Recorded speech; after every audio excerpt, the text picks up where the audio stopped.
क्या वाकई रुपया मजबूत है या वाकई हम छठी अर्थव्यवस्था नहीं हो गए हैं? ये सोचने वाली बात है।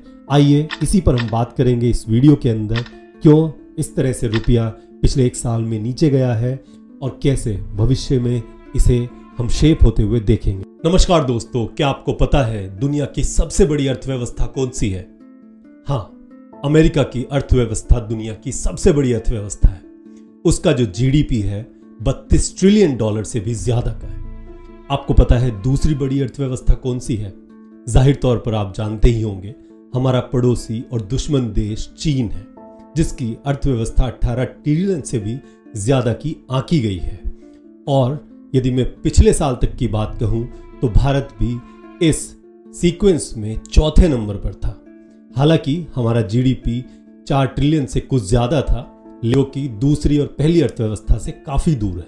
हालांकि अब यह स्थान भी हमसे छिन गया है। हम अब छठी दुनिया की सबसे बड़ी अर्थव्यवस्था बन गए हैं। ये कोई उपलब्धि नहीं है।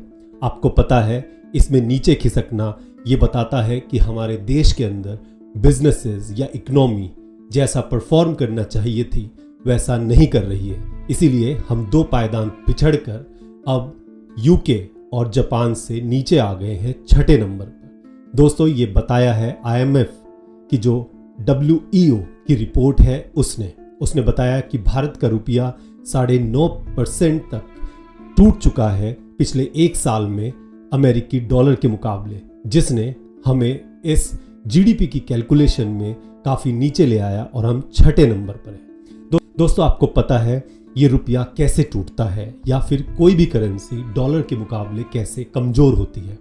मैं आपको बता दूं कि आप कई विजुअल्स हमारे देश के अंदर देखते हैं जब मजदूर माइग्रेट करते हैं किसी एक जगह से दूसरी जगह, और जब रिवर्स माइग्रेशन हो तो और भी खतरनाक हो जाता है, जैसे कि अभी हम देख रहे हैं LPG क्राइसिस की वजह से। उसी तरह से आप देखते हैं जब दिल्ली के अंदर या उत्तर भारत में धुएं की एक मोटी बड़ी चादर उसे ढक देती है तो लोगों का रेस्टोरेंट्स, होटल्स और अन्य दुकानों में जाना कम हो जाता है।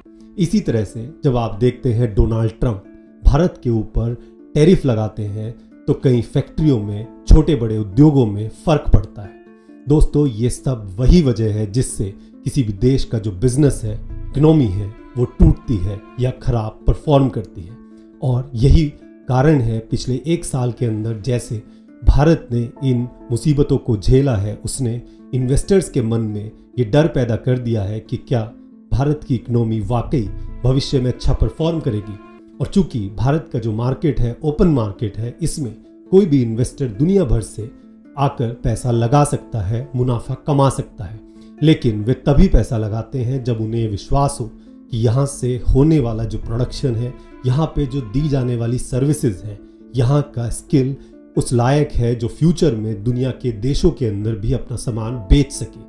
जैसा ये सब वही वजह है कि हम देखते हैं चाइना के अंदर एक बड़ा ट्रेड सरप्लस है, जिससे हमेशा ही वह दूसरी करेंसी को अपने पास बड़ी मात्रा में जुटा सकता है, खासतौर पर डॉलर। आपको पता चला होगा कि क्यों जब क्रूड ऑयल के प्राइसेस बढ़ते हैं या फिर हमारे जो निर्यात है उनके अंदर हमारी लागत बढ़ने लगती है तो हम अपने रुपये को नीचे गिरता हुआ देखते हैं। इसलिए दोस्तों, एक तरफ जहां जियोपॉलिटिकल सिनेरियो जो बना है इजराइल, ईरान और यूएस की वॉर की वजह से, तो दूसरा भारत के अंदर ही पेंट इंडस्ट्री से लेकर एग्रीकल्चर तक के प्रोडक्ट्स की कमी होने वाली है, जिसकी वजह से आने वाले समय में भारत के अंदर प्रोडक्शन और भी कम देखा जाएगा। भारत के एक्सपोर्ट्स पर भी फर्क पड़ेगा और साथ ही साथ जो इंपोर्ट्स हैं उनके लिए हमें ज़्यादा पैसा देना पड़ेगा, मतलब ज़्यादा डॉलर हमसे निकलकर बाहर जाएगा, चूंकि हम ट्रेड डेफिसिट में है, फिस्कल डेफिसिट में है।